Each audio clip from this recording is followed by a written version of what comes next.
प्रगति recording studio Hajipur.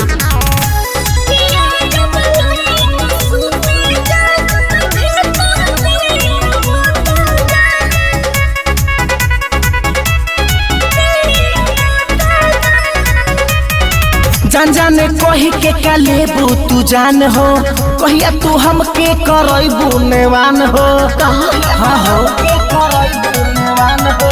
जान जाने कही के का लेबू तू जान हो, कहिया तू हमके करबू नेवान हो। सुना बोला बोला कबल तुहारे बूतेगा बूतेगा। सुनो या जब लोई का सूतेगा तुम्हें तू दिया भूतेगा। या जब लोई का सूतेगा तुम्हें तू दिया भूतेगा। अरे सबर नइखे होत।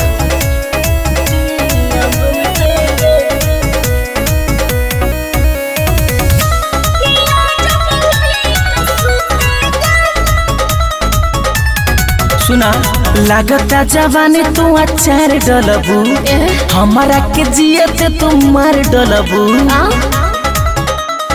ओइसन बात बा। अरे हाँ हो काहे खातिर ढेर पगलाइल बड़ हो, ओही खातिर ढेर तू धधाइल बड़ हो। अरे अब चाट के मर जा। ऐसे करबू त दिल हमार टूटेगा टूटेगा। ऐसा है क्या? या जब लोई का सूतेगा तुम्हें तू दिया भूतेगा। या जब लोई का सूतेगा तुम्हें तू दिया भूतेगा। अरे पावर हाउस आप ब्लास्ट हो जाई।